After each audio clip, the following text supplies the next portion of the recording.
Hello everyone, welcome to yet another episode of mentors Gyan, जहां पर हम आपके लिए लाते हैं CGPSC के टॉपर्स। एक ऐसा एग्जामिनेशन जो बहुत सारे स्टूडेंट्स दिलाते हैं और उनका भी सपना रहता है कि सर लोगों की तरह ही बहुत बड़े बड़े पोजीशंस पे जाएं, डिप्टी कलेक्टर, नायब तहसीलदार, DSP बने। तो यहाँ पर इस एपिसोड में आज हमारे साथ हैं राम सिन्हा सर, जिन्होंने खुद इस एग्जामिनेशन को क्रैक किया हुआ है। CGPSC 2022 के थ्रू 61 रैंक लाते हुए सर अभी नायब तहसीलदार की तरह पोस्टेड हैं धमतरी में। तो आज हम इनसे इनके सारी सीक्रेट्स जानेंगे, इनकी पूरी जर्नी को जानेंगे कि कैसे इन्होंने इस एग्जामिनेशन को दिलाया और क्रैक भी किया। बहुत ही ज़्यादा मोटिवेटिंग जर्नी है, आप लोगों को खुद सुन के बहुत अच्छा लगेगा। तो स्टे ट्यून्ड। अगर वीडियो पसंद आए लाइक करिएगा, अपने दोस्तों के साथ शेयर करिएगा। हेलो सर, कैसे हैं आप? बस बढ़िया, एकदम मस्त आशीष जी। सर आपकी जर्नी मैंने देखा फेसबुक में और कई लोगों ने, कई ऑफिसर्स ने शेयर भी किया, तब मतलब एक्चुअल में लगा कि यार हार कभी नहीं माननी चाहिए जी। तो वही पूरी जर्नी सबसे पहले हमें आपसे जानना है। आप अपने बारे में बताइए, कैसे स्टार्ट किया और अभी कैसे आप इस पोजीशन पे पहुंचे, उसके बारे में बताइए। आशीष जी, सबसे पहले तो मेरा नाम राम है, राम कुमार सिन्हा। मैं बालोद ज़िले से आता हूँ, गुंडरदही के रंचिरई गांव से। मैंने अपनी स्कूली जो पढ़ाई है गांव के स्कूल से ही की और उसके बाद 12वीं तक बगल वाले गांव से की। उसके बाद मेरा ग्रेजुएशन जो है बैचलर ऑफ आर्ट BA से हुआ है। देन आफ्टर 2015 में मैंने मास्टर ऑफ सोशल वर्क से पोस्ट ग्रेजुएशन किया। उसके बाद 2015 में मेरी जॉब लगी NHM में as a medical social worker और बिलासपुर ही मेरी पोस्टिंग थी जिला अस्पताल में। ओके, फिर आपने कैसे सोचा कि इस एग्जामिनेशन की तैयारी करें? PSC का ऐसा था कि मेरा फ्रेंड 2013 के आसपास करता था, तब मुझे इसका नॉलेज उतना था नहीं। तो 2013 में फॉर्म वगैरह भर दिए, अन्यमनस्क तैयारी ऐसी करते थे, तो उतना सीरियस थे नहीं। जब बिलासपुर आया, बिलासपुर का सिनारियो देखे और एक बार प्रशासन में आने के बाद जब मैं जिला अस्पताल में था तो देखना बनता था, तब क्लिक किया और उसके बाद से एकदम सीरियसनेस से तैयारी शुरू हुई। तो क्या क्या अड़चने आई इस पूरे जर्नी के थ्रू? आपको क्या क्या लगता है जो एक स्टूडेंट के पर्सपेक्टिव से आप देखो तो बहुत बड़ी बात लगती है लोगों को? हाँ, तैयारी क्या है, राज्य का सबसे प्रतिष्ठित एग्ज़ाम है, सर्वोच्च परीक्षा है, तो टफ तो रहेगा ही, कंपटीशन भी बहुत रहेगा, तो अड़चने आना स्वाभाविक है। और आप एक जिद जुनून और जोश से लगे रहते हैं तो उतना मायने नहीं रखती है। कैसा रहा आपका जर्नी? कब आपने फर्स्ट अटेम्प्ट दिलाया और फाइनली? मेरा जर्नी ऐसा माने तो 2015 से मैंने शुरू किया और उस अटेम्प्ट में ही मैंने प्रीलिम्स क्वालिफाई किया। मेंस दिया, मेंस हुआ नहीं। 2016 मैं उस जर्नी की बात कर रहा हूँ जो शायद आप बात कर रहे थे, वायरल हुआ। 2016 में मेरा प्रीलिम्स नहीं निकला। 2017 में 214 रैंक के साथ जब DC और DSP के 35 पोस्ट आए थे, तब 214 रैंक आया था, पोस्ट नहीं मिला था मुझे। 2018 में 164 रैंक के साथ AJ सहायक जेल अधीक्षक में फर्स्ट वेटिंग था मेरा। फिर 2019 PSC में प्रीलिम्स नहीं हुआ फिर से मेरा। 2020 में फिर से अगेन प्रीलिम्स नहीं हुआ। 2021 में फिर से प्रीलिम्स नहीं हुआ और उसके बाद 2022 में ईश्वर की बड़ी कृपा रही कि प्रीलिम्स मेंस इंटरव्यू के साथ 61 रैंक के साथ नायब तहसीलदार का पद पर चयन हुआ है। वो मतलब उस मोमेंट को बताइए जिस समय वो रिज़ल्ट आया, उस समय क्या कर रहे थे, कैसा माहौल था? रिज़ल्ट 2022 का जब आया तो बहुत वेट करना पड़ा था और हर एक अभ्यर्थी के लिए एक बड़ा मोमेंट होता है कि रिज़ल्ट आने वाला। तो उस दिन एंजाइटी रहती है, सबको रहती है। मैंने ऐसे फेस देखे हैं तो उस लेवल से मैं ऊपर उठ चुका था, उतना नहीं है लेकिन अंदर रहता ही है, चाहे आपके फेस में आए या ना आए। तो मैं भी जैसे सब थे वैसे ही वेट कर रहा था। भोजन वोजन किए नहीं थे। रात के 11 बजे के आसपास आया तो एक भैया का फ़ोन आया कि नायब तहसीलदार का पद मिला है। उसके बाद मैंने भोजन वोजन करने का सोचा। तो ये था कि एक्सपेक्टेशन तो सबको रहती है क्योंकि मेंस जिस हिसाब से लिखे हैं, इंटरव्यू जैसा गया है, तो रिज़ल्ट मेरे लिए अच्छा था। I was happy but not satisfied with the result. Okay, मतलब अभी भी आप तैयारी के उसमें हैं? जी, अभी भी तैयारी के मोड पे। सबसे पहली बात ये बताइए कि आपने मल्टीपल टाइम्स सक्सेस भी देखा, फिर उसके बाद फेलियर्स भी देखे, कि आपका लगातार प्रीलिम्स ही नहीं निकल रहा था, तब आप अपने आप को कैसे एवेलुएट करते थे कि नहीं मुझे अगला फिर से दिलाना है या मैं कर सकता हूँ? क्योंकि कई लोगों को ऐसा लगने लग जाता है कि शायद अब ये मेरे लिए नहीं है या मैं नहीं कर पाऊँगा या मुझे छोड़ देना चाहिए। आपने कैसे अपने आप को समझा और फिर कैसे उस चीज़ को इम्प्रूव किया? क्या है ना आशीष जी कि एक बड़ा फेमस कोट है कि इंसान ख्वाहिशों से बंधा जिद्दी परिंदा है, उम्मीदों से ही घायल और उम्मीदों पर ही जिंदा है। तो इतना आगे आने के बाद पीछे मुड़ने का या हटने का मैं सोचता नहीं, बहुत ऑप्टिमिस्टिक रहता हूँ। और मुझे लगता है कि आप जितना सफ़र यहाँ तक आने में तय किए हैं, आपको बैक ट्रैक मारने में भी, बैक ट्रैक करने में भी उतना ही समय और एनर्जी आपकी जानी है। तो मुझे लगता है कि मैं अपना 100% देता हूँ और इतना कर लिया हूँ। रिज़ल्ट ऊपर वाले के हाथ में है, ये सोचता हूँ। मैं प्रोसेस पे ध्यान देता हूँ। तो ये सब आपने जॉब के साथ किया? हाँ। कैसे मैनेज करते थे? आपका टाइमिंग क्या रहता था? आप ये बताइए कि टाइम टेबल क्या रहता था? टाइम टेबल कैसा है कि शुरू में मैं टाइम टेबल बनाता था जैसे हर एस्पिरेंट बनाते हैं। बाद में जब एक लेवल ऑफ तैयारी, लेवल ऑफ अचीवमेंट होता है प्री मेंस इंटरव्यू का, तो आपके अनुभव काम आते हैं। तो मैंने टाइम टेबल बनाना बंद कर दिया। टाइम टेबल में उसका बनाता था कि इतने से इतने बजे तक जॉब में जानी है, उसके बाद इतने बजे नहाना है, इतने बजे खाना है, बाकी टाइम तो मुझे पढ़ना ही है। तो पढ़ने का टाइम टेबल नहीं बनाता था। दोस्तों से कब मिलना है, मैं उसका टाइम टेबल बनाता था।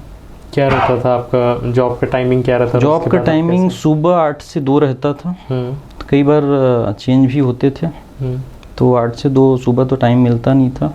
मेरी पढ़ाई लगभग रात में होती थी, तो रात का ही टाइम मुझे मिलता था, तो उसी में मैं पढ़ता था। जब आपका फाइनल अटेम्प्ट था, जब आप सिलेक्ट हुए, तो आप प्रीलिम्स भी निकाले, उसके बाद फिर आप मेंस भी निकाले, फिर इंटरव्यू भी।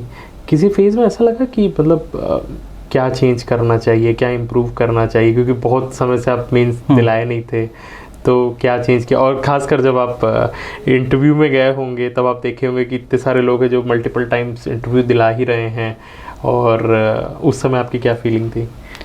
फीलिंग ऐसी थी कि इतना फेसेस देखने के बाद स्ट्रेटजी तो चेंज करना बनता है, और अमूमन हर एस्पिरेंट अपनी स्ट्रेटजी चेंज करता है।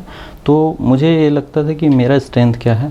मुझे अपने स्ट्रेंथ में खेलने आता था, और जो वीकनेसेस थी, जो गलतियाँ थी, वो सॉर्ट आउट किया मैंने और उस पर आगे बढ़ा। प्रीलिम्स की अलग रणनीति होती है, मेंस की अलग रणनीति होती है। इंटरव्यू मेरे लिए कोई ज़्यादा वो था नहीं, पहले भी इंटरव्यू लिखा था, दिया था, है ना। तो उस फेस में आगे बढ़ते गया। तो मुझे लगा नहीं कि एक एक स्टेप क्रॉस करने के बाद कोई नया है, इस टाइप का नहीं लगता था मुझे तो। अच्छा। हाँ। सबसे पहले तो आप ये बताइए कि एक स्टूडेंट के लिए क्या क्या प्रॉब्लम कोई फेस कर सकता है? अभी के स्टूडेंट्स को अगर आप देखते हैं, क्या क्या प्रॉब्लम्स आती हैं उनके सामने और उनको कैसे ओवरकम करना चाहिए? पहली प्रॉब्लम तो ये है कि इस फील्ड में आ रहे हैं तो ये मान के चलिए इनका सिनारियो क्या डिमांड करती है एग्ज़ाम, उसको पूरा तय करके आइए, स्टडी करके आइए। इस पे नहीं आना चाहिए कि मेरे सीनियर्स कर रहे हैं या मेरे बड़े भैया दीदी कर रहे हैं, ये सोच के ना आए, क्योंकि ये लंबा मैराथन गेम है और पूरा जो गेम है टेम्परामेंट का है। आपका टेम्परामेंट थोड़ा भी हाई लो हुआ या आप सर्वाइव नहीं कर पाए तो आप ना यहाँ के रहेंगे ना वहाँ के रहेंगे। तो अभी के जो न्यू बिगनर्स आ रहे हैं तो कई ऐसे हैं जो प्रॉपर स्टडी करके आते हैं, पहले अटेम्प्ट में निकालते हैं, और मैं ये चाहूँगा कि मेरे जैसे इतना समय या वक्त ना लगे। तो पूरा स्टडी करके आएँ, क्या सिलेबस है, क्या एग्ज़ाम की डिमांड है, कितना सक्सेस रेट है, क्या हमारी अपॉर्चुनिटी है, मतलब जो ग्रेजुएशन है हमारे सिलेबस में मैच करता है कि नहीं, क्या अपना स्ट्रेंथ है, क्या वीक जोन है। इसी के बारे में बताइए सर। एक्चुअली अभी जो सबसे बड़ी प्रॉब्लम आ रही है ना, वो है कि ऑप्शंस बहुत हैं। स्टूडेंट्स के पास ऑप्शन बहुत है, अलग अलग फील्ड में जा सकते हैं, और बाद में क्या होता है ना कि सब कुछ कर लेने के बाद उनको समझ में आता है कि भाई मैं सिविल सर्वेंट बनने के लायक हूँ। जैसे आमतौर पे जो मोस्ट कंट्रोवर्शियल चीज़ रहती है, जो बातें होती है, वो ये है कि इंजीनियर्स बहुत क्रैक कर रहे हैं इस एग्जामिनेशन को। तो भाई जो कहा यह जाता है कि इंजीनियर्स बाद में क्यों सिविल सर्वेंट बनने की कोशिश करते हैं या क्यों कर रहे हैं। तो अब मेन क्वेश्चन ये है कि कैसे जाना जाए कि भाई मैं सिविल सर्वेंट बन सकता हूँ या ये जॉब प्रोफाइल मेरे लिए है। पहले तो ये आशीष जी कि अपने इंटरेस्ट पे आपका इंटरेस्ट क्या है। मैं अमूमन ये ब्यूरोक्रेट्स के या प्रशासनिक सेवा में आने के लिए मैं ये नहीं मानता हूँ कि आपका सिलेक्शन होता है तब आप बनते हैं। आपका अप्रोच ये होना चाहिए कि आप अपने आप को देखने लगे उस अप्रोच पे कि मैं एज अ अधिकारी क्या निर्णय लूँगा या कैसा मेरे को रहना है। मुझे लगता है कि how to talk, how to walk, how to appear, how to your appearance, how to deliver your knowledge, how to approach to any problems या एनी डिसीजन, तो ये आपको तैयारी के दौरान आपको अधिकारी बनाती है। वो तो आपके लिस्ट में PDF में आपका नाम आता है तब बनते हैं, बाकी आप तैयारी के दौरान अधिकारी बनते हैं, मेरा ये मानना है। दूसरी बात ये है कि इंजीनियर्स क्यों आ रहे हैं, तो एक कोविड फेस में भी देख चुके हैं, और जब से 2012 का जब सिलेबस चेंज हुआ तो उनके अकॉर्डिंग बहुत रिलायबल रहा है। मैथ्स के 200 नंबर और साइंस के 200 नंबर, तब वहाँ से बूम आना शुरू हुआ है, तो वो अच्छा ग्रैब करते हैं। इंजीनियरिंग वाले जो है, मैं तो हूँ नहीं इंजीनियरिंग बैकग्राउंड से, इंजीनियरिंग वाले के लिए कोई ज़्यादा टफ नहीं है। जो चीज़ें हम 10 दिन में करते हैं वो 10 घंटे में कर लेते हैं, तो ये बड़ा बेनिफिट है। उनसे हमको सीखना चाहिए कि स्मार्ट वर्क क्या होना चाहिए और कैसे चीज़ों को ग्रैब करना है, हम कम मिनिमम इनपुट में मैक्सिमम आउटपुट कैसे लें। तो मुझे लगता है कि इस वजह से है। और अच्छा प्रशासन में इंजीनियर्स के आने से अच्छा प्रशासन में हाईटेक भी हो रहा है, और जो जैसे ई गवर्नेंस को लेके चलें या बहुत सारे वर्किंग कल्चर में बहुत ड्रास्टिक चेंज मुझे लगता है देखने को मिल रहा है और मिलेगा आगे। ओके। तो अब सबसे पहले ये बताइए कि कोई अगर एक स्टूडेंट है उसको कैसे स्टार्ट करना चाहिए ये प्रिपरेशन, मतलब कहाँ से स्टार्ट करें। मतलब एकदम कोई नया है, जैसे समझ लीजिए मैं ही हूँ, मुझे बिल्कुल नहीं पता इस एग्जामिनेशन के बारे में, तो एज अ बड़े भैया मैं आपसे पूछ रहा हूँ कि भैया बताइए कि कहाँ से मैं स्टार्ट करूँ। अब मुझे भी आपके जैसा ऑफिसर बनना है, तो कहाँ से, किस टाइप से स्टार्ट करना चाहिए। सबसे पहले तो ग्रेजुएट हैं तो सिलेबस आप पकड़िए, सिलेबस के अकॉर्डिंग देख लीजिए कि मेरे ग्रेजुएशन और कॉमन 10-12 का सिलेबस है वहाँ से है, तो क्या आपकी स्ट्रेंथ में है, वो सब चीज़ों को पहले कंप्लीट करते जाइए। आप सरल से चीज़ें स्टार्ट करेंगे तो आपको चीज़ें सरल लगने लगेंगी। अब आपके लिए नया है, सिलेबस में आप उठाएंगे फ़िलासफ़ी, सोशियोलॉजी, ये सब जो सब्जेक्ट हैं, तो बहुत एग्जॉस्टिंग लगेगा, आप 2-10 दिन में बैक ट्रैक कर लेंगे। तो बिगनर्स जो हैं सिलेबस को पकड़ें, जिनका ग्राउंड अच्छा रहा है वो सेल्फ स्टडी से शुरू करें। अब तो ऐसा सिनारियो देखने को मिल रहा है कि ग्रेजुएशन के साथ शुरू कर रहे हैं, तो ये बड़ा अच्छा है कि बहुत ग्रेजुएशन कंप्लीट होते हुए कई लोग अभी पोस्ट होल्ड भी किए हैं, तो ऐसे ही स्टार्ट कर सकते हैं। सिलेबस में देख लें क्या हमारी स्ट्रेंथ है, क्या वीकनेसेस है, उस पर वो करें। और किसी एक मार्गदर्शन का होना बहुत ज़रूरी है जो सही और सटीक हो, भटकाव की स्थिति ना हो। जैसे देखें बिलासपुर हब है, शुरू से हब रहा है, तो यहाँ की हवा में तैयारी है, लेकिन यहाँ भटकाव भी वैसा ही, तो एक सही गाइडेंस का, सही और सटीक मार्गदर्शन का होना बहुत ज़रूरी है। तो मुझे लगता है कि जो बिगनर्स हैं उनका एक मेंटर, चाहे भैया दीदी हों या किसी कोचिंग संस्थान के हों या कोई सेलेक्टेड ब्यूरोक्रेट से अधिकारी हों, तो मार्गदर्शन का होना बहुत जरूरी है। एक बहुत ही जनरल क्वेश्चन, क्या इस एग्ज़ाम को निकालने के लिए बिलासपुर आना ही पड़ेगा? नहीं, अब तो कोविड में जो इतना ऑनलाइन का जो क्रेज़ बढ़ा है और जिनका स्कूलिंग अच्छा है, कॉलेज अच्छा है, उनके लिए मुझे नहीं लगता है कि ज़रूरी है। हाँ, लेकिन मुझे ये मेरा पर्सनल ओपिनियन है कि जो हब है वहाँ की हवा को महसूस करना एक बार बनता है। कई मेरे ऐसे दोस्त यार हैं जो NIT वगैरह से पास आउट हुए, इंजीनियरिंग बैकग्राउंड से हैं, पोस्ट भी होल्ड किए हैं, जो कोचिंग नहीं गए हैं लेकिन बिलासपुर घूमने ज़रूर आए हैं। तो मेरा ये आग्रह रहेगा जो तैयारी करें एक बार बिलासपुर की हवा ज़रूर महसूस करें कि यहाँ की हवा में तैयारी है, और यहाँ का देखेंगे तो एक वो लगेगा भी कि कैसी तैयारी होती है। बिल्कुल। आपने जॉब भी किया हुआ है और अब आप नए तहसीलदार, क्या फ़र्क देखते हैं, मतलब आपके पिछले जॉब से इस जॉब में क्या फ़र्क है, क्या चेंजेस आपने महसूस किए? पिछला जॉब जो था मेरा NHM के थ्रू था, as a medical social worker मैं सर्व कर रहा था। जॉब प्रोफाइल अच्छी थी, बच्चों के लिए DEIC एक संस्था थी, डिस्ट्रिक्ट अर्ली इंटरवेंशन सेंटर करके, जो जिला अस्पताल में बिलासपुर में थी। तो बच्चों के लिए वर्क करती थी, ऐसे बच्चों के लिए वर्क करती थी जिनको तरस की नहीं सांस की ज़रूरत होती, जो दिव्यांग बच्चे हैं, हियरिंग इम्पेयर्ड हैं, कंजेनिटल हार्ट डिसीज़ से बच्चे हैं, न्यूरोमोटर से रिलेटेड बच्चे हैं, जो हाई टेम्परामेंट के बच्चे हैं, उनके रिहैब प्रोग्राम के लिए। तो उस जॉब में भी मुझे कहीं ना कहीं काम करते बहुत सुकून था, ऐसा नहीं था। लेकिन जिद जुनून ये था कि अपनी योग्यता क्षमता के अकॉर्डिंग मैं अपने आप को बहुत आगे पाता था। वहाँ पे ये था कि आप कितना भी योग्य और वो हों, आपका डिसीजन का वहाँ मुझे नहीं लगता यूटिलाइजेशन है।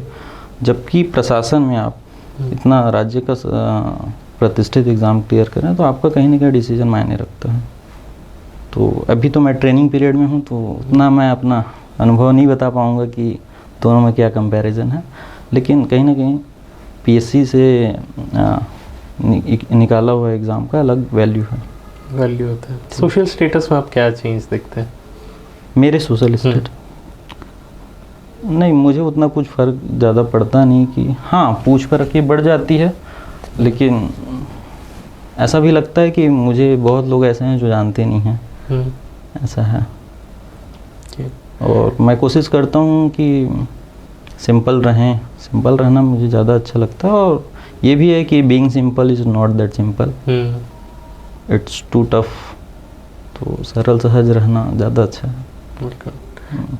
सर ये बताइए कि ट्रेनिंग फेज़ में होता क्या है, क्योंकि कई एस्पिरेंट ये जानना चाहते रहते हैं कि ट्रेनिंग फेज़ में क्या होता है, उसी समय से सैलरी मिलना स्टार्ट हो जाता है क्या, और पोस्टिंग वगैरह का क्या रहता है, ये सारी चीज़। हाँ, आपकी जैसे ही ज्वाइनिंग होती है, ज्वाइनिंग डेट से आपकी सैलरी बनना शुरू हो जाता है। मंथ कंप्लीट होने के बाद सैलरी आ भी जाती है। और ट्रेनिंग फेज़ में छत्तीसगढ़ प्रशासन एकेडमी में ट्रेनिंग होता है। लगभग 45 डेज़ का जॉइंट फाउंडेशन कोर्स होता है, जो अलग अलग डिपार्टमेंट के और भी सेलेक्टेड ट्रेनीज़ रहते हैं।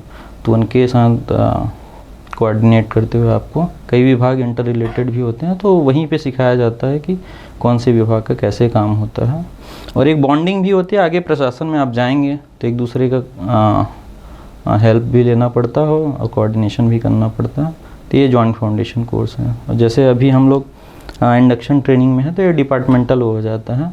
पर्टिकुलर रेवेन्यू डिपार्टमेंट के नायब तहसीलदार ही हैं, तो इनकी अलग पढ़ाई होती है, इस टाइप का है। ओके, ये बताइए कि नायब तहसीलदार का जॉब रोल क्या होता है, क्या क्या चीज़ें देखनी पड़ती हैं उनको? नायब तहसीलदार रेवेन्यू डिपार्टमेंट का पद है, लेकिन एक मेन स्ट्रीम में आने वाला पद है। जॉब प्रोफाइल में ये देखें कि ये नायब तहसीलदार के साथ साथ एग्जीक्यूटिव मजिस्ट्रेट का भी दायित्व मिलता है।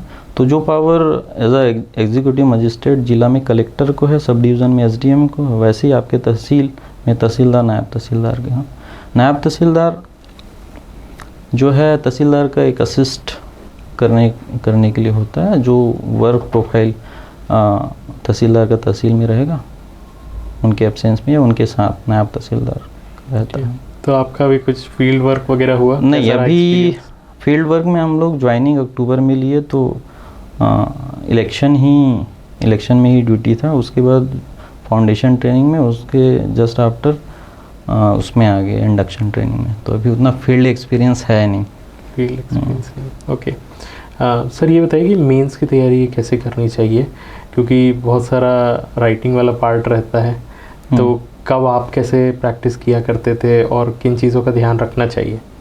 मेंस जैसे अभी है, मेंस होने को है, तो मेंस ही प्रीलिम्स तो क्वालिफाइंग हो जाता है, तो मेंस ही मैं मानता हूँ mains is the mother of all exam, है ना। इनकी तैयारी में जो एक लग गया है, जिनका भी प्रीलिम्स निकला है, उनको मेंस पूरे मनोयोग से तैयारी करनी चाहिए। और मेंस जो पहले दे रहे हैं या बाद में दे रहे हैं, इस पे नहीं जाना चाहिए हमको। दे रहे हैं ये बड़ी बात है। तो मेंस के लिए तो ये है, 2-3 चीज़ें मैं कहना चाहूँगा जो बहुत इम्पोर्टेंट है। एक तो आपकी हैंड राइटिंग अच्छी है तो और अच्छी बात है, नहीं है तो कर लें। दूसरा आपका स्पीड है, वो टेस्ट सीरीज से आएगी, हैंड राइटिंग और स्पीड। तीसरा कंटेंट है, अगर दोनों चीज़ें ठीक है तो कंटेंट पे अपने काम करना चाहिए। अगर कंटेंट भी ठीक नहीं है, वो भी ठीक नहीं, तीनों में काम करना चाहिए। तो तीनों के लिए एक फॉर्मूला बेस्ट रहेगा कि आप टेस्ट सीरीज ज्वाइन करें, कोई भी एक मॉक टेस्ट सीरीज ज्वाइन करें, उसमें तीनों को ऑप्ट करते जाएं कि क्या मेरा कमज़ोर है, क्या ठीक है, उसके अकॉर्डिंग आप काम करते रहें। टेस्ट सीरीज़ कितना इम्पोर्टेंस रखता है, कैसे उससे इम्प्रूव करना चाहिए? टेस्ट सीरीज़ क्योंकि मेंस जो है रिटर्न का खेल है, तो बहुत इम्पोर्टेंट रखता है। कई मेरे ऐसे फ्रेंड हैं जो टेस्ट सीरीज़ नहीं देते, लेकिन उनका राइटिंग स्किल अच्छा है, इसलिए उन लोग अपने स्ट्रेंथ पे खेलने आता है। टेस्ट सीरीज से ये होता है कि हम उस टेस्ट के अकॉर्डिंग चलते हैं और एक धीरे धीरे अपना सिलेबस कवर होते जाता है। थोड़ा पेनफुल है ज़रूर, क्योंकि हमको लगता है कहीं ना कहीं ये छूट रहा है, लेकिन उसके टाइम टेबल के अकॉर्डिंग हम जब चलते हैं तो धीरे धीरे सिलेबस कवर होता है। तो टेस्ट सीरीज़ का तो फ़ायदा मिलता है, लेकिन उतना ही मेहनत हमको करना पड़ता है जितना टेस्ट देने के लिए, उससे ज़्यादा मेहनत जब पेपर आपको मिलते हैं उससे ज़्यादा मेहनत लगते हैं एनालाइज करने में, आपको खुद मॉडल आंसर निकालने में, क्योंकि अल्टीमेटली आपको तो वहाँ लिखना है, एग्ज़ाम हॉल में लिखना है, तो आपके आंसर आपको खुद फॉर्म करने हैं। आप जो गलती करके टेस्ट में आए हैं वो वहाँ ना हो, इसलिए उसको करेक्ट भी करने हैं आपको। ओके, अपना खुद का स्ट्रेंथ कैसे जानते हैं आप? ये जो बार बार बोल रहे हैं कि खुद के स्ट्रेंथ पे खेलें, तो एक सर्टेन पर्सन कैसे जाने कि ये मेरा स्ट्रेंथ है और मुझे इस पे वर्क करना चाहिए? ऐसे जी, ये बड़ा अच्छा क्वेश्चन है और मुझे लगता है कि सबको इस पे वर्क करना चाहिए। अपना स्ट्रेंथ जानने के लिए बड़ी चीज़ ये है कि जो जैसे एग्ज़ाम पॉइंट ऑफ व्यू से मैं बोलूँ तो एग्ज़ाम की डिमांड होती है, तो सिलेबस, आप सिलेबस देखिए। जैसे अगर मैं इंजीनियरिंग बैकग्राउंड का हूँ या मैं ह्यूमैनिटीज़ का हूँ तो मेरा सोशल सब्जेक्ट बहुत अच्छे हैं, तो वो मेरा स्ट्रेंथ हुआ। जैसे मैं समाज शास्त्र का विद्यार्थी रहा हूँ, अभी भी हूँ, तो मैं उनको पहले उठाता हूँ, मेरे को उतनी पढ़ने की ज़रूरत नहीं है। फ़िलॉसफी मुझे अच्छी लगती है तो मुझे उतनी पढ़ने की ज़रूरत नहीं है, ये मेरा स्ट्रेंथ है। जैसे राइटिंग स्किल मुझे लगता है पर्सनली, और बहुत से मेरे मेंटर और जो सर हैं, सीनियर्स हैं, उन लोग बोलते हैं राइटिंग स्किल अच्छी है तो मेंस में मेरा स्ट्रेंथ है। स्पीड मेरी अच्छी है तो वो मेरा स्ट्रेंथ है। तो ये अपने आप को हर किसी को पता रहता है, बस एनालाइज करने आना चाहिए। यही मुझे लगता है, यहीं से स्मार्ट वर्क स्टार्ट होती है। हाँ, वीकनेसेस पे आपको जाना है कि जैसे आर्ट्स बैकग्राउंड का है तो उनका मैथ शुरू से वो रहता है, कई ऐसे भी हैं जो वर्क करते हैं उनके लिए नहीं है, तो उनका वीकनेसेस है, तो उस पर वर्क करना चाहिए डेली। तो यहाँ से स्ट्रेंथ पे खेलना बनता है। हाँ, बनता है, बिल्कुल। ये बताइए कि आपका ऐसा भी तो फेज़ आया होगा ना जिस समय आपसे नहीं हो पा रहा होगा, या एकदम डाउन साइड जब आपको लगता है कि ये नहीं अच्छा चल रहा है, या कई लोगों का होता है, उस समय कैसे आप बाहर निकले और बाकी लोगों को अपने आप को समझा के मोटिवेट रख के बाहर निकलना चाहिए? मेरी जर्नी में आप देखेंगे तो बहुत बार ऐसे आया है, वो रिज़ल्ट बताता है। मुझे तो हर दूसरा दिन भी ऐसा लगता था, लेकिन मैं क्या है, अपने फेलियर को मुझे, और मैं अपने सीनियर्स को भी देखा हूँ, मेरे दोस्त भी कई हैं ऐसे, और ख़ास करके मैं भी, मुझे अपना फेलियर सेलिब्रेट करने आता था। क्या मतलब है इसका? जब आप अपना रिज़ल्ट आपका पॉजिटिव आ रहा है तो उत्साह आपको होता है, तो उसको सेलिब्रेट करते हैं। तो फेल भी होते हैं, उनको भी सेलिब्रेट करने आना चाहिए। तो जैसे उसको करता था वैसे ही, जैसे आपका सिलेक्शन हो रहा है तो पार्टी वार्टी ये वो होती है जो भी दोस्तों के साथ, तो मैं फेल होता हूँ आज भी। हाँ, आज भी मैं सेलिब्रेट करता हूँ। तो ये आप जब सेलिब्रेट करना सीख जाएंगे तो आपका सेल्फ मोटिवेशन वहीं से आएगा। 2 दिन 3 दिन ऐसा लगता है, उसके बाद आप खुद से खड़े होंगे, फिर से तैयारी में लगेंगे।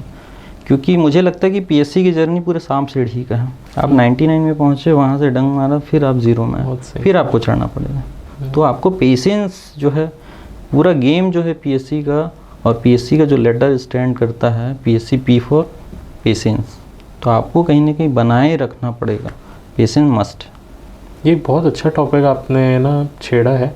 हमारे सोसाइटी में या कहीं की पूरी दुनिया में सिर्फ यही चीज़ है ना कि हम लोग सिर्फ सक्सेस को ही अप्रिशिएट करते हैं और फेलियर को ऐसा देखते हैं कि भाई तू तो गया, या तो बेकार चीज़ है, गलत चीज़ कर दिया, या ये। और ये हमारे साथ बचपन से होता है, मतलब फर्स्ट सेकंड क्लास से जब तक आप बढ़ते रहते हो, आप बस यही देखते रहते हो कि पास हुआ कि फेल हुआ, पास हुआ कि फेल हुआ, और इसी चीज़ से जज करते हो कि अगर ये फेल हो गया है तो ये गलत कर रहा है या गलत काम किया है।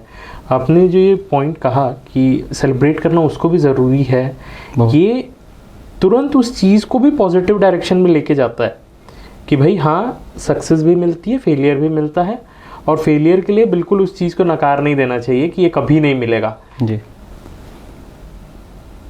और ये चेंज है जो लाना बहुत ज़रूरी है। बहुत बहुत बहुत ज़रूरी है, क्योंकि एक रतन टाटा जी का भी फेमस कोट है कि slow success build your character but fast success build ego. तो आप जैसे आपके इंटरव्यू में आते हैं कई सर सीनियर्स ब्यूरोक्रेट्स हैं, उनके मतलब हाव भाव लहजे में दिख जाएगा जो पूरा संघर्ष करके आगे बढ़े हैं, तो जिन्होंने बहुत संघर्ष करके पाया वो वैसा ही उनका कैरेक्टर चमकता दमकता मिलेगा और आपको उनका वो लगेगा। तो फेल्योर बहुत ज़रूरी है, क्योंकि आप लंबी लड़ाई के लिए तैयार हो रहे हैं। ये एग्ज़ाम ये डिमांड करता है, चाहे इंटरव्यू में हो चाहे तैयारी के दौरान हो, आप में प्रशासनिक क्षमता है कि नहीं। चुनौतियाँ तो रोज़ आनी हैं। तो मैंने पहले जैसे कहा कि आप अधिकारी सिलेक्शन के बाद नहीं बनते, आप तैयारी के दौरान बनते हैं। और कई अनगिनत, जैसे बिलासपुर में मैं रहा हूँ, लोग आए गए, सिलेक्शन लिए, चले गए, प्रशासन में अच्छा काम भी कर रहे हैं। लेकिन मैं अपने बारे में बोल सकता हूँ कि मैंने बिलासपुर को, खास करके गांधी चौक को जिया है। तो मैं बता सकता हूँ कि ऐसे कई अनसंग वॉरियर हैं जो नेम फेम में नहीं है, लाइमलाइट में नहीं है, लेकिन बहुत अच्छा काम कर रहे हैं।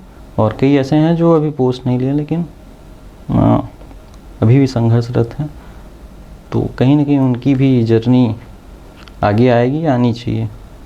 कुछ आप ऐसे लोगों को बता सकते हैं या उनकी जर्नी बता सकते हैं जिसको लोग सोच के रिलेट कर पाएँ और ये सोच पाएँ कि इन्होंने किया तो मैं भी अपना दम लगा सकता हूँ।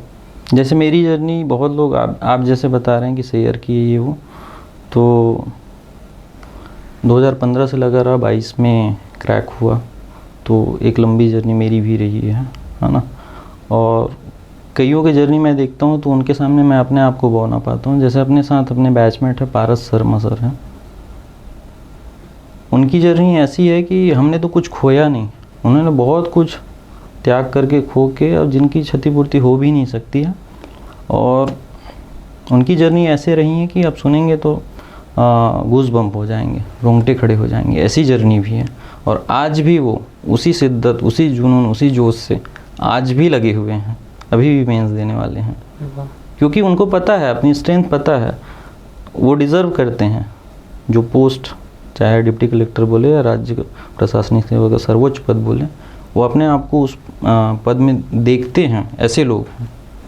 तो एक तो पारस शर्मा सर हैं, बहुत कम लोगों को पता है उनके बारे में, लेकिन मुझे ये लगता है कोई मोमेंट ऐसा नहीं, मुझे ये लगता है कि उनके बारे में एक्सप्लोर होना चाहिए। क्योंकि ऐसे भी लोग हैं जो बैकट्रैक कर लेते हैं, थोड़ी 2 साल 3 साल की तैयारी में घर चले जाते हैं, वापस चले जाते हैं, थोड़ी बहुत अड़चने आती है तो ऐसा लगता है कि अपनी प्रॉब्लम सबसे बड़ी है, अपना दुख सबसे बड़ा है।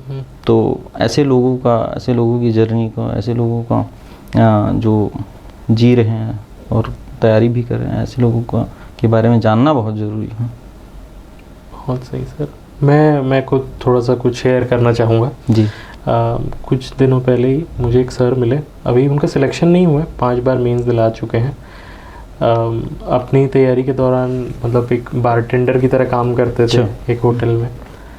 उसी जर्नी में मतलब पढ़ाई किए, आगे बढ़े, उनका सेंट्रल गवर्नमेंट में जॉब लग गया। उनको बोला गया कि बाहर जाना पड़ेगा आपको, तमिलनाडु वगैरह पे। उसी समय पे ऐसा हुआ कि उनके भाई मिसिंग हो गए, आज तक नहीं मिले। अच्छा।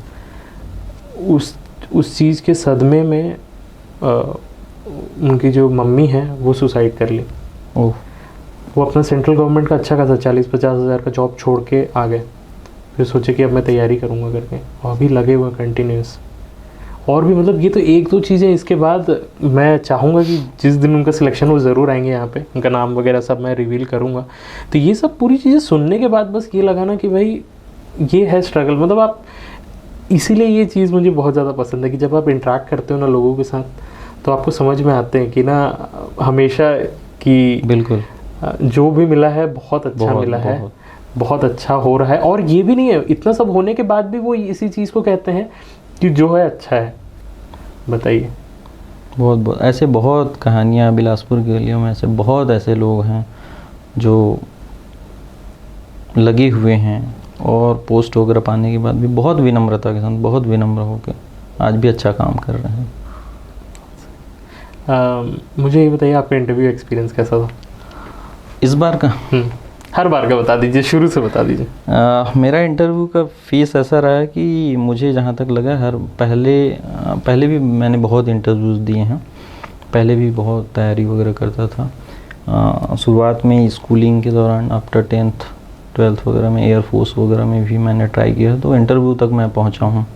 तो मेरे लिए नया नहीं था, लेकिन एक राज्य का प्रतिष्ठित सेवा का जो इंटरव्यू होता है तो एक एंजाइटी और वो बनी रहती है कि क्या होगा क्या नहीं। तो पहला इंटरव्यू जब मैंने 2017 का दिया तो था, लेकिन उस टाइम उतनी तैयारी थी नहीं और पहला फेज़ था। तब भी अच्छा गया था, मार्क्स भी अच्छे आए थे मेरे, संतोषजनक आए थे। उस टाइम 78 कुछ मार्क्स थे, तो बहुत अच्छे मार्क्स थे मेरे। उस टाइम 98 ही बहुत हाई मार्क्स थे। वो तो अब 19 PSC से अगर देखें तो बहुत ज़्यादा बूम किया है। और लास्ट टाइम का इंटरव्यू मेरा बहुत अच्छा था, बहुत अच्छा मतलब गया था। काफ़ी समय सीमा में तो नहीं बोल सकते, लेकिन अच्छा चला था 20-25 मिनट। लेकिन उस अकॉर्डिंग मैं एक्सपेक्ट किया था कि अच्छे मार्क्स मिलेंगे, लेकिन उतना मिला नहीं। तो मेरी इस जर्नी में कहीं ना कहीं लगता है कि मेंस वगैरह तो मैं नहीं मानता, कि इंटरव्यू में कहीं ना कहीं मेरे नंबर्स कम हुए हैं। अगर अच्छे मार्क्स मिले होते तो आगे जाता। और बिल्कुल कैसा रहता है वहाँ पर का माहौल, क्या क्वेश्चंस पूछे जाते हैं इंटरव्यूज़ का? हाँ, इंटरव्यू जनरली आप जो डैब भरते हैं, डिटेल एप्लीकेशन फॉर्म, आपका बायोडाटा फॉर्म होता है, उसी पे बेस्ड रहते हैं। आपके नाम गाँव पता से, आपके जिले से जनरली स्टार्ट होता है। आप जैसा जैसा जवाब देते जाते हैं वैसा ही आपका इंटरव्यू मोल्ड होते जाता है। आपके अगर आपको वहाँ खेलने आ गया इंटरव्यू में तो आप मोल्ड भी कर सकते हैं किस जोन में आपको लाना है, नहीं तो वो अपने जोन में ले जाते हैं, ऐसा भी है।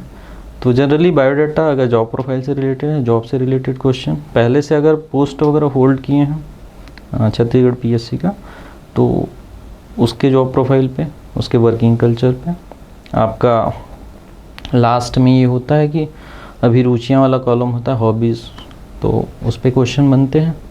और आपके जो उसी में अगर कितने बार इंटरव्यू दिए हैं उसको भी अगर फिल करते हैं तो उसके क्वेश्चन होते हैं कि अब तक सिलेक्शन क्यों नहीं हुआ, या आपका गैप ग्रेजुएशन और अभी तक की तैयारी में इतने साल का गैप दिखा, कहीं जॉब नहीं किया, तो उस पर क्वेश्चन होता है कि भाई इतने साल तक क्या किए। तो आप बता सकते हैं कि तैयारी कर रहे थे या जो भी जॉब कर रहे थे। तो नॉर्मल आपके बायोडाटा फॉर्म पे क्वेश्चन बेस्ड होते हैं, जिले पे, राज्य पे, या प्रेजेंट जो करंट अफेयर्स हैं, समसामयिक जो ज्वलन मुद्दे हैं, उस पे क्वेश्चन रहता है। आप बता सकते हैं कि जैसे आप वहाँ पे ट्रेनिंग कर रहे हैं, आपके बहुत सारे दोस्त हैं जो लोगों का अच्छा भी मार्क्स आए होंगे इंटरव्यू में, क्या ऐसा बोलने का तरीका रखना चाहिए, किन चीज़ों पे एकदम ध्यान रखना चाहिए कि भाई ये तो एकदम अच्छा ही रहना चाहिए ताकि अच्छे मार्क्स मिल सके? अच्छे मार्क्स के लिए है आप कितना कूल काम रहते हैं। और ये इंटरव्यू के 1-2 दिन पहले या 15 दिन पहले ये नहीं होगा। आपके बिहेवियर में, आपके थॉट प्रोसेस में, आपके व्यवहार में ये लाना पड़ेगा कि ये प्रिपरेशन पहले से होनी चाहिए। क्योंकि इंटरव्यू में कूल काम रहना एक दिन का तो खेल है नहीं। आपको अंदर जाने के बाद ही पता चलता है कि एक्चुअल में है क्या, पहले से तो है नहीं। तो कामनेस, आपका कूल काम कैसे रहते हैं, जवाब कैसे देते हैं, हाउ टू अपीयर, आपका गेटअप कैसा है, सब मैटर करता है। तो एक दिन में तो आनी नहीं है। आप अपने व्यक्तित्व के सर्वश्रेष्ठ रूप में कैसे अपने आप को प्रेजेंट करते हैं, ये पूरा इंटरव्यू का गेम है। हॉबी का कितना महत्व रहता है? हॉबी का बहुत रोल है।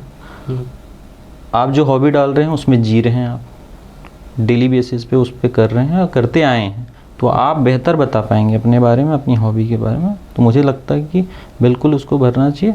कई लोगों की सिंगिंग हॉबी रहती है, बहुत अच्छा गाना उन लोग गवाते हैं और गाते भी हैं। अच्छा। तो वहाँ से मार्क्स आते हैं।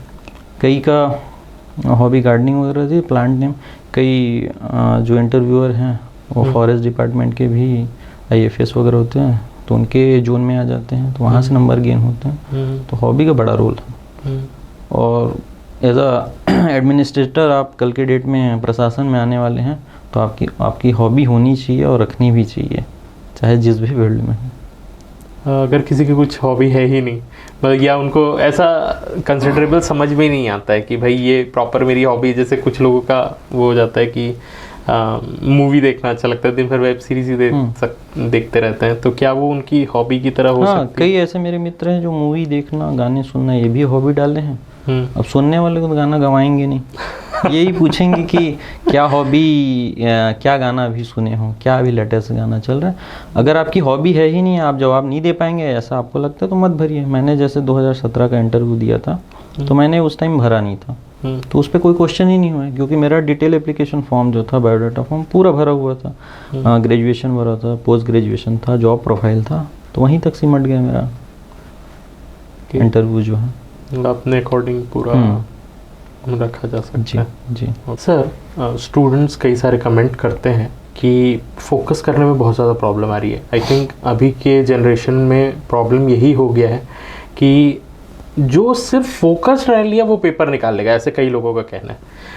कैसे किया जाए फोकस, कैसे डिस्ट्रैक्शन से दूर रहा जाए, आप कैसे मैनेज करते थे इन सारी चीज़ों को? आशीष जी, ऐसा है कि अभी के डेट में बड़ा प्रॉब्लम ये है डिस्ट्रैक्शन आता है तो हम स्कैटर्ड हो जाते हैं। फोकस के लिए एक बड़ा रहीम जी का फेमस दोहा है कि एकै साधे सब सधे, सब साधे सब जाए, रहीमन मूल ही सींचबो, फूले फले अघाए। तो हमको जो है एक चीज़ को साधना है, उसके बाद एक चीज़ साधने से, जैसे एग्ज़ाम की तैयारी में लगे हैं आप, इसमें ही समर्पित भाव से लगिए, इस चीज़ को साधिए, बाकी सब चीज़ें आपकी सध जाएगी। फाइनेंशियल प्रॉब्लम है वो सध जाएगी, रिलेशन में पीयर प्रेशर है वो सध जाएगी, फ्रेंड सर्कल में आप नहीं जा पा रहे हैं, आपके दोस्त यार अच्छे पद में पहुंच चुके हैं या संघर्ष भी कर रहे हैं, उनसे भी आप ऊपर उठ सकते हैं, उनके समकक्ष आ सकते हैं। तो आप अपने जड़ को मजबूत करिए, यही फोकस है। एक चीज़ पे आपको लगना पड़ेगा। लेकिन डिस्ट्रैक्शन ऐसा है ना कि बहुत सारी चीज़ों में डिस्ट्रैक्शन, एक तो मोबाइल के डिस्ट्रैक्शन है, वो मिनिमाइज़ होता नहीं। बहुत सारे सोशल मीडिया हैंडल्स हैं, उस पर हम हैं, तो ये सब डिस्ट्रैक्शन है। तो आपको कहीं ना कहीं एक फोकस पॉइंट बनाना पड़ेगा। ज़्यादा अच्छा है एस्पिरेंट के लिए एग्ज़ाम फोकस पॉइंट, तो एक चीज़ पे फोकस रहें। जैसे एक और उसमें आता है कि जो दो नाव में पाँव रखे हैं और सवार हैं, जैसे जॉब भी कर रहे हैं, चाहे प्राइवेट जॉब हो ये हो, तो आप अपनी प्रायोरिटीज़ तय करिए, किस पे जाना है, कौन सी आपकी लॉन्ग टर्म प्लानिंग है। तो ऐसा फोकस आपका होना चाहिए किसी एक चीज़ पे। तो मुझे लगता है कि रहीम जी का दोहा बेस्ट फोकस के लिए है। कंटिन्यूटी कैसे मेंटेन करके रखनी चाहिए? आई थिंक ये भी एक जो नेक्स्ट लेवल पे प्रॉब्लम आता है ना। अब तो मैंने सोच लिया कि चलिए मुझे पीएससी करना है, बट उसके बाद क्या होता है कि आप एक दिन पढ़ते हैं, बीच में कोई ना कोई प्रॉब्लम आ जाती है, कहीं जाना पड़ता है, कुछ हो जाता है या कोई त्यौहार ही आ जाता है, तो कंटिन्यूस कैसे रहे? कंटिन्यूटी ये है कि पीएससी का जो थर्ड लेटर है PSC, C stand for continuity, ये सबसे महत्वपूर्ण है। कंटिन्यूटी बोलें या कंसिस्टेंसी बोलें, यही आपकी तैयारी में निखार लाती है। आप एक दिन पढ़ लिए, 2 दिन पढ़ लिए, जोश जुनून से पढ़ लिए, तीसरे चौथे पाँचवें दिन आपने गैप कर दिया, आपको फिर से बैक ट्रैक करना पड़ेगा, फिर से उस चीज़ों को लेके चलना पड़ेगा, टाइम लगेगा। कंसिस्टेंसी के लिए आपका डिसिप्लिन, मोटिवेट होना उतना ज़रूरी नहीं है जितना डिसिप्लिन होना है। तो मुझे लगता है कि आपकी जो डेली लाइफ है ना, जो डेली रूटीन है, वो डिसिप्लिन वे में होना चाहिए। कंसिस्टेंसी आप ही आप बनेगी।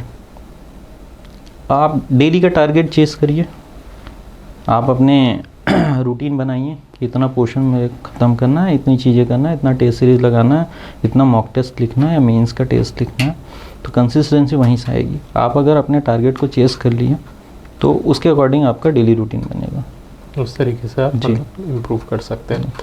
अब ये बताइए कि पीयर प्रेशर कैसे हैंडल करना चाहिए? ये एक प्रॉब्लम जो कई लोग फेस करते हैं, और ये दोनों तरफ से है, लड़कों के साइड के लिए भी है, लड़कियों के साइड के लिए भी है। लड़कों के लिए ये है कि जल्दी से नौकरी लगाओ, सेटल हो। लड़कियों के लिए इस तरीके से है, नहीं लगाए तो शादी कर दी जाएगी। पीयर प्रेशर मतलब घर से, जो घर से हो गया। कई चीज़ें ना दोस्तों की तरफ से भी रहती हैं। आप ये देखते हैं कि बाकी लोग सिलेक्ट हो रहे हैं, अच्छे अच्छे पोजीशंस पे जा रहे हैं, या दूसरे टाइप के जॉब्स ले रहे हैं जिसमें उन लोगों को बाहर का एक्सपोजर मिल रहा है। तो वो जो लाइमलाइट वाला, इंस्टाग्राम वाला सारी चीज़ें दिखती हैं कि इनके तो लाइफ एकदम हैपनिंग है, वो सारी चीज़ें भी एक मतलब एक मेंटल प्रेशर खुद पे क्रिएट करती। कई बार ऐसा नहीं होता है कि आप ही कर रहे हैं उस चीज़ को, या कोई और आपके ऊपर प्रेशर डाल रहा है। ये बस ऐसा है कि आपको लगता है कि मैं पीछे छूट गया यार। मुझे लगता है कि पीयर प्रेशर उतना होता नहीं है, या तो यह हुआ बनाया गया या हमारे ऊपर हावी है।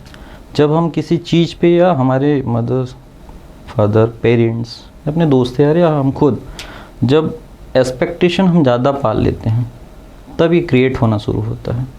जाहिर सी बात है, हर किसी की अपेक्षाएं रहती हैं। तो पीयर प्रेशर हैंडल करने का सबसे बड़ा तरीका ये है कि जो आपसे अपेक्षाएं रखते हैं उनको विश्वास में लीजिए। आपके पेरेंट्स हो सकते हैं, आपके दोस्त यार हो सकते हैं, आप खुद हो सकते हैं। आप अपने आप को विश्वास में लीजिए, उनको विश्वास में लीजिए और अपना काम करिए।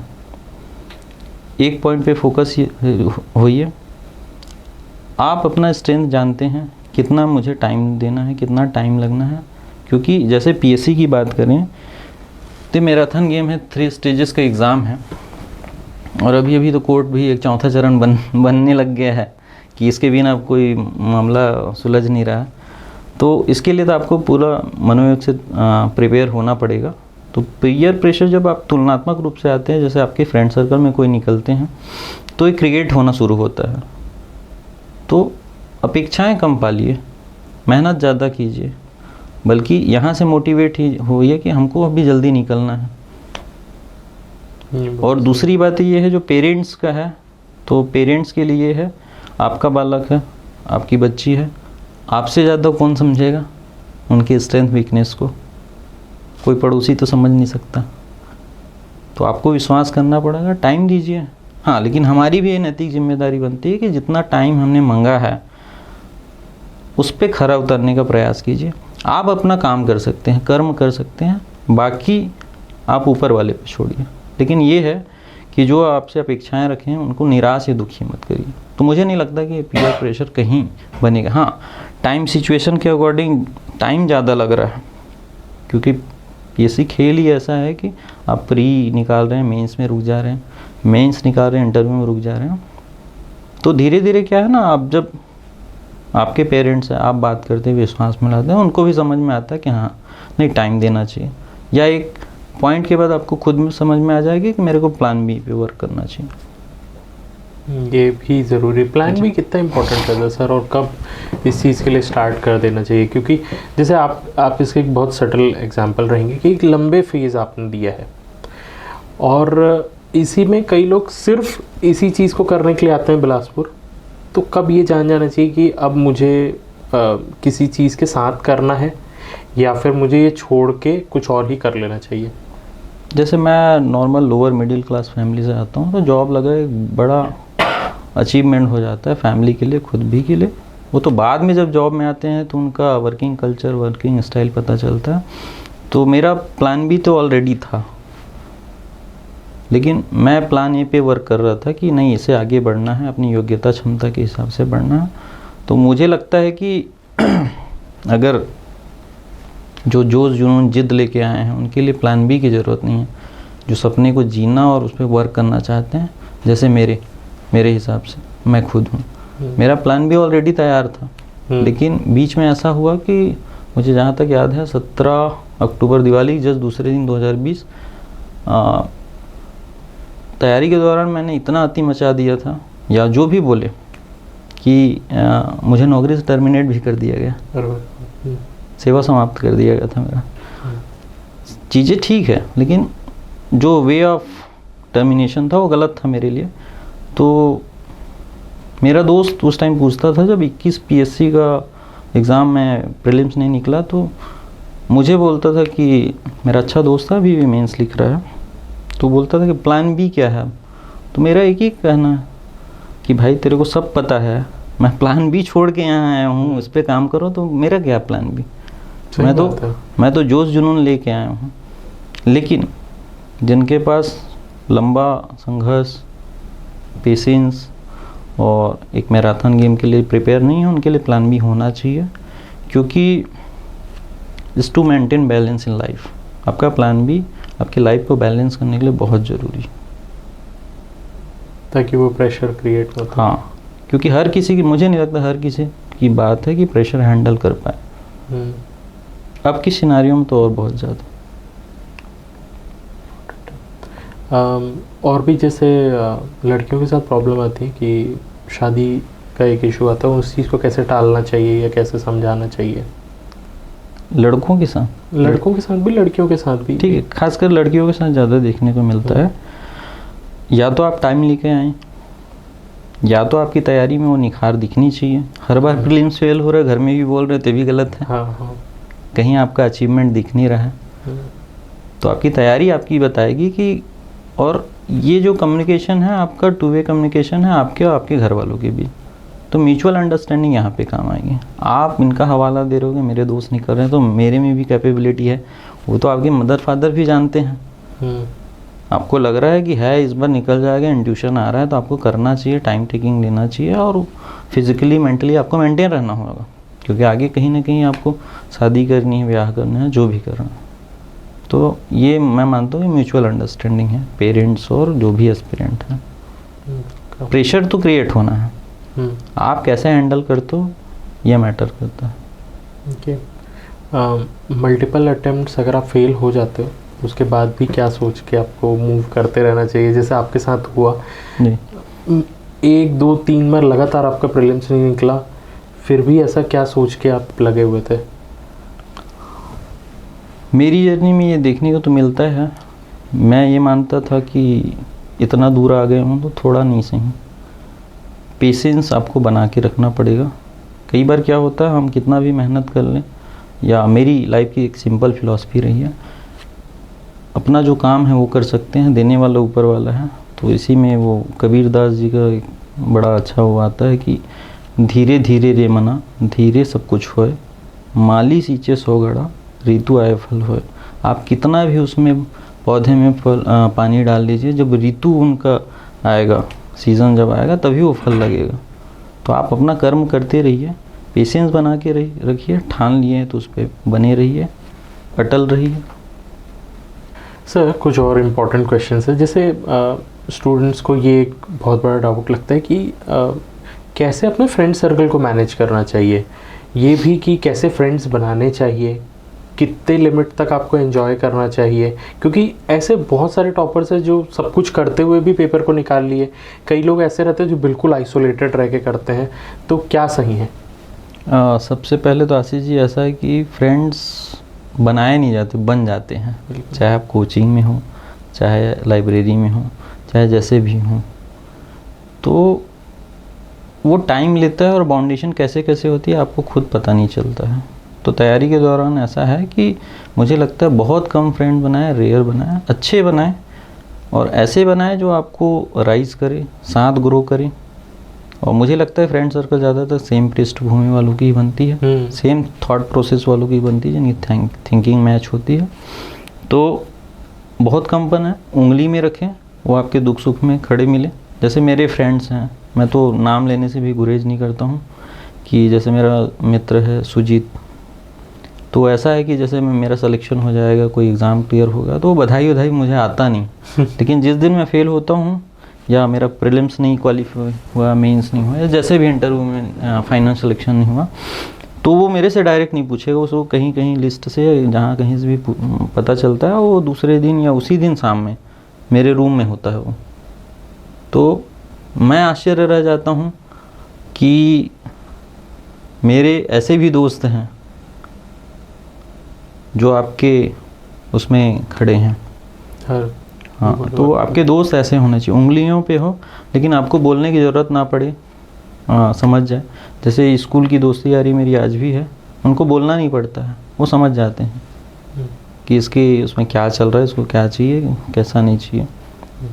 तो तैयारी के दौरान तो मैं यही कहना चाहूँगा, कम दोस्त बनाए, अच्छे बनाए, साथ ग्रो करें, साथ सिलेक्शन लें, साथ सेलिब्रेट करें। बिल्कुल। ये बताइए कि कैसे लाइब्रेरी सेलेक्ट करना चाहिए और लाइब्रेरी में क्या माहौल रखना चाहिए? हाँ, ये अच्छा है कि लाइब्रेरी का जो दिल्ली जैसे कल्चर यहाँ बढ़ रहा है, कोचिंग से ज़्यादा आज के डेट में बिलासपुर में लाइब्रेरी देखने को मिला। अच्छा भी है, क्योंकि एक बड़ा फेमस अवध ओझा सर एक बड़ा फेमस डायलॉग देते हैं कि स्टूडेंट कहीं जाए या ना जाए यार, 3 जगह उनको ज़रूर जाना चाहिए, एक तो मंदिर, एक लाइब्रेरी और जिम ज़रूर जाना चाहिए। तो एक लाइब्रेरी एक बड़ा पार्ट आता है एस्पिरेंट की लाइफ में। तो जिनकी पढ़ाई अगर रूम में नहीं हो पा रही है, वो अपना माहौल में पढ़ाई करना चाहते हैं, तो बिल्कुल लाइब्रेरी ज्वाइन करना चाहिए। क्योंकि ऐसा होता है ना कि हमारे माइंडसेट ये रहता है कि एक घोड़ा एक डायरेक्शन में दौड़ रहा है तो दूसरा भी उसको देख के दौड़ता है। तो लाइब्रेरी का कल्चर ये है।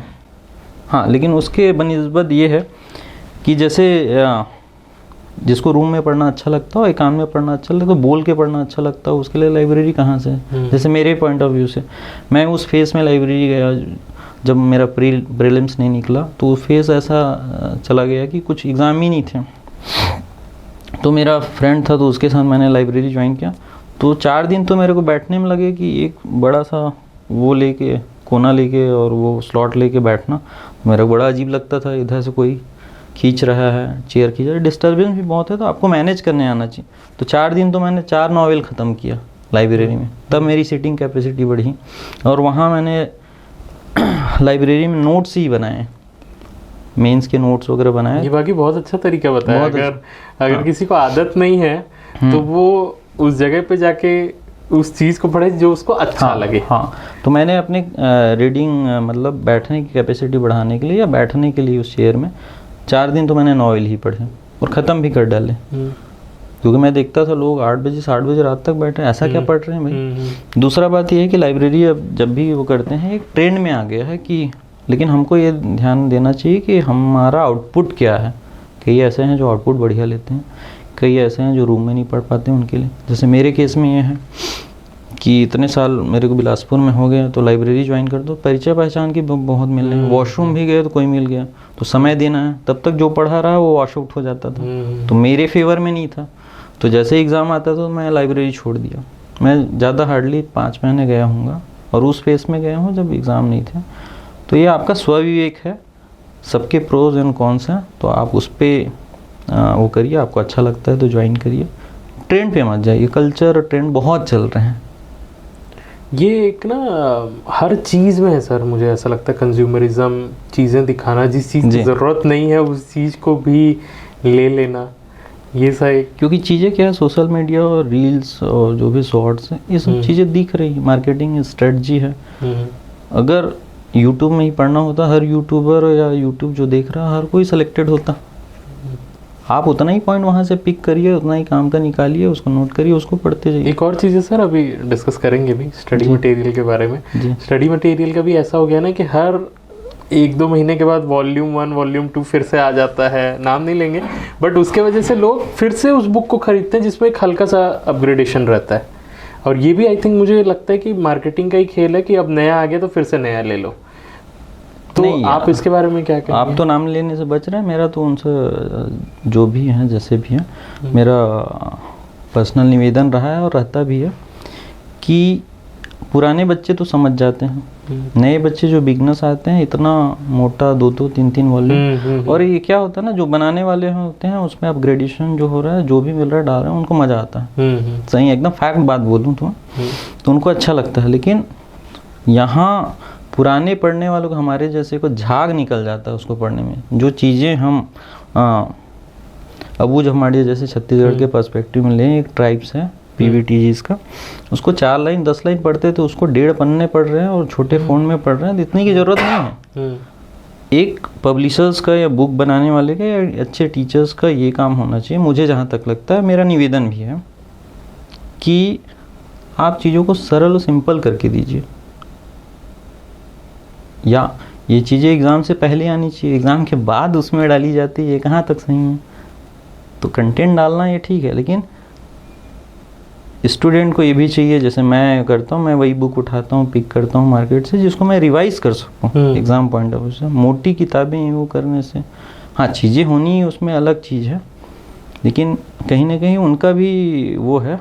लेकिन मेरा यही निवेदन रहेगा कि उसको फिल्टर करके सरल तरीके से वो करके वो कर रहे हैं, अच्छा काम कर रहे हैं, सतत एक प्रक्रिया है, तो अच्छा काम यही है कि आपको ऐसी ही चीज़ उठाएं जिसको और दूसरी बात ये भी आशीष जी कि एग्ज़ाम का डिमांड भी वैसे बढ़ रहा है, चीज़ें यहाँ से आ रही है तो वो डालना भी उनके लिए भी वो है, और ये अच्छा भी हो जाता है कि सब कुछ एक जगह पर मिल जाता है। लेकिन क्या है, पुराने स्टूडेंट जो है फिल्टर कर लेते हैं, बिगनर्स के लिए थोड़ा दिक्कत होती है, क्या पढ़ें और क्या नहीं पढ़ें। तो क्या करना चाहिए स्टडी मटेरियल का, मतलब क्या कोचिंग का पढ़ना चाहिए, या मेन जो बुक होते हैं ग्रंथ एकेडमी के, तो ये सारी चीज़ों को करना चाहिए कि भाई नोट्स पे ही रिलाई करके आगे ऐसे पूरा गेम है कि क्या करना चाहिए, इससे ज़्यादा इम्पोर्टेंट क्या नहीं करना चाहिए, क्या पढ़ना है उससे इम्पोर्टेंट क्या नहीं पढ़ना है। तो आपने सिलेबस के अकॉर्डिंग चले, कहीं संस्थान से जुड़े हैं तो वहाँ के उसको फॉलो करें। मुझे नहीं लगता कि कोई संस्थान आपको गलत मिसगाइड करेगा, चीज़ों को भले हो सकता है अपनी चीज़ों को प्रमोट करना, लेकिन आपके भले के लिए ही है।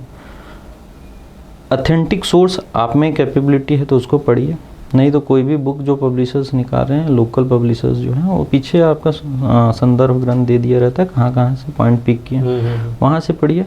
बल्कि मैं तो ये कहूँगा कि जो पॉपुलर नोट्स हैं, पॉपुलर स्टडी मटेरियल, उनसे पढ़िए। और अपने जो टेस्ट में जो क्वेश्चन आते हैं या जो भी और मटेरियल जो मिलते हैं, उसको वहीं पे स्टिक कर दीजिए या वहीं लिख दीजिए, ये अच्छा तरीका है। एक और पॉइंट सर कि वनडे एग्ज़ाम के भी नोटिफिकेशन आते रहते हैं, तो पीएससी छोड़ के वनडे पे चले जाना चाहिए कि पीएससी मेन रखना चाहिए और साइड साइड में वनडे दिलाते रहना चाहिए? जो लंबी पारी खेलना चाहते हैं वो तो वनडे एग्ज़ाम पे ध्यान नहीं देते हैं। जिनको लगता है कि थोड़ा सा मुझे फाइनेंशियल स्टेबिलिटी और थोड़ा सा वो चाहिए, तो वनडे एग्ज़ाम के बाद आगे बढ़ते हैं। अगर अब पहले सेम था, अब थोड़ा सा सिनारियो चेंज हो गया, सिलेबस चेंज हो गया, ड्रास्टिक चेंज हो गया, कई कई चीज़ें ऐड हो जाती है तो हम उधर चले जाते हैं।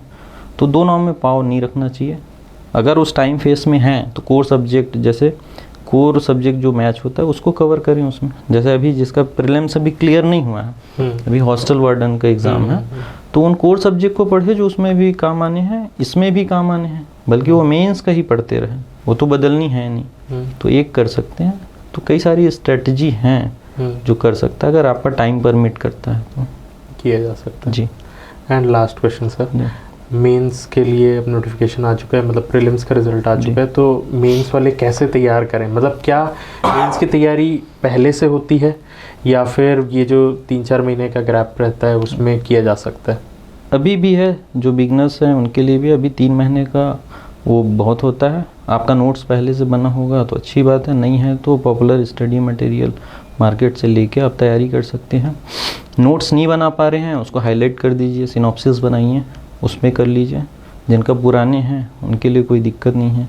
रिवीजन ही मेंस में, रिवीजन ही मेन है। आप ऐसे स्टडी मटेरियल उठाइए जिसको आप रिवाइज़ कर सकें, और वो 4 दिन का के हिसाब से, वो 4 दिन के गेम के हिसाब से। ये मत देखिए कि टेस्ट सीरीज़ के लिए पढ़ रहे हैं, जो भी है। तो मैं तो मेंस जो दे रहे हैं उनको यही करना चाहूँगा कि अपने आप को झोंक दीजिए। जैसे वो भाग मिल्खा भाग में एक टाइटल ट्रैक आता है, वो 4 बहुत लाइनें जो मैं बेहद करीब हूँ उसके, कि दांत से काट ले बिजली तार, चबा ले तांबे की झनकार, फूंक दे खुद को ज्वाला ज्वाला, बिन खुद जले न होए उजाला।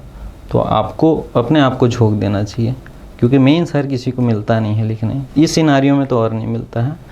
तो कोई ऑप्शन ना रखते हुए पूरे समर्पित भाव से, मनोयोग से तैयारी करना चाहिए। एक फाइनल मैसेज चाहिए आपकी तरफ से सारे स्टूडेंट्स के लिए, जो आपको लगता है आपका बिगेस्ट सीक्रेट है और इस चीज़ को बिल्कुल ध्यान में रखें तो आपका सारे नहीं, ऐसा मेरा कोई ऐसा सीक्रेट है नहीं, लेकिन जो एस्पिरेंट्स हैं जो पूरे मनोयोग से लगे हुए हैं उनके लिए ये है कि मैं तो ये शुभकामनाएं देता हूँ कि बड़ा टफ हो रहा है एग्ज़ाम, और बड़ी लंबी पारी सब कहीं ना कहीं जैसे होता है कि जैसे कोई एग्ज़ाम कोई फर्स्ट अटेम्प्ट में निकाल भी रहा है तो निकाल ज़रूर फर्स्ट अटेम्प्ट, लेकिन पहले साल में वो नहीं निकाल रहा होगा। उसकी तैयारी या तो ग्रेजुएशन से या तो स्कूलिंग से चली आ रही है, तो वहाँ से निकाल रहा होगा।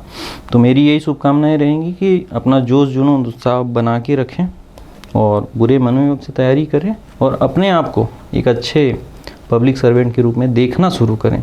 एक अफर्मेशन, आपका पॉजिटिव अफर्मेशन अपने आप में आप सोचेंगे, देखेंगे, वो वर्क करने लगता है। आपकी वाइब्रेशंस, आपका जो सोचना समझना और अफर्मेशन है वो वर्क करती है, आप फील करेंगे उसको। चीज़ वो कहता द सीक्रेट जिसको कहेंगे कि जो आप सोचते हैं वो कई हद तक। हाँ जी बिल्कुल सर। हमारा एक प्रथा है कि आप एक नेक्स्ट ऑफिसर को टैग करते हैं जो यहाँ पर आके अपना एक्सपीरियंस शेयर करेंगे। आप किन को टैग करेंगे? अच्छा, जैसे मैंने जिनका एग्जांपल दिया था, पारस शर्मा सर हैं, नायब तहसीलदार हैं 22 के, पहले CTI में भी सेलेक्टेड रहे हैं 2020 में। तो अभी मीन्स का फीस है, तो मुझे नहीं लगता कि उनसे बड़ा वॉरियर आपको आपके चैनल में मिलेगा। और मेंस के जितने भी प्रतिभागी हैं उनके लिए आपकी इस चैनल से मैं उनको भी रिक्वेस्ट करता हूँ कि मुझे नहीं लगता कि वो आना तो नहीं चाहेंगे, लेकिन मना भी नहीं कर पाएंगे। तो एक बड़ा जिद जुनून जोश, और जिस सिनारियो से वो आए हैं और अभी भी लगे हुए हैं, तो बहुत अनगिनत जैसे मेंस एस्पिरेंट हैं उनको बहुत कुछ सीखने को, और बहुत जिंदा दिल इंसान है, हर फील्ड में अग्रेसिव हैं, आगे हैं, और वैसे ही कूल काम आपको एकदम डिप्लोमेटिक ब्यूरोक्रेट्स मिलेगा। एक तो ये होगा, एक और कर सकता हूँ। बिल्कुल। एक मेरी फ्रेंड है रूपा चौधरी करके, बहुत सरल सहज, अभी रेंज फॉरेस्ट ऑफिसर है, रेंजर है, ट्रेनिंग पीरियड में है, वो बाद में आपको मिलेंगी, 1.5 साल का ट्रेनिंग है। उसके रूम मेट्स DCDSP रहे हैं, लेकिन इस बात का रत्ती भर घमंड नहीं है, न कहीं बताती हाँकती है। यहाँ तो बहुत ऐसे मिल जाएंगे बिलासपुर में, रायपुर में, कि जिसके नहीं भी हैं और रिश्तेदार बना लेंगे, लेकिन उसके रूममेट्स ऐसे होते हुए भी, उनके दोस्त, उनके कलीग्स परिवार में भी होते हुए बिल्कुल घमंड नहीं है कि ये हैं, न कहीं बताती है। और उनका एक लंबा जर्नी रहा है, जैसे मेरा आपको देखने को मिलेगा वैसे ही उसका भी है। 16 से लगातार प्रीलिम्स निकला है, 17 से लगातार इंटरव्यू में 22 तक पहुंची है। उसके बाद 21 में शायद उनका COI में भी हुआ था, कोऑपरेटिव इंस्पेक्टर, अभी रेंजर में है, तो उनको मैं अटैक करना चाहूँगा। बिल्कुल। सर एंड मैम, आपको मेंटर्स ज्ञान की टीम इनवाइट करती है ताकि आप यहाँ पर आके अपना एक्सपीरियंस शेयर कर सकें। Thank you so much sir, आपने इतना वैल्यूबल टाइम दिया एंड बहुत अच्छा लगा, बहुत सारी चीज़ें जानने को मिली। नहीं, थैंक यू आशीष जी, ये तो मेरा सौभाग्य रहा है कि आज ये मेरे लिए बड़ा दिन है, कि आज जन्मदिन में इनवाइट हुआ हूँ मैं। बिल्कुल। तो ये बड़ा दिन है मेरे लिए। Thank you so much. Thank you so much. मिलते हैं आप लोगों से अगले एपिसोड में। अगर आप लोगों को ये वीडियो पसंद आए तो लाइक ज़रूर करिएगा, अपने दोस्तों के साथ शेयर करिएगा। मिलते हैं अगले एपिसोड में, तब तक के लिए bye bye, thank you, have a nice day.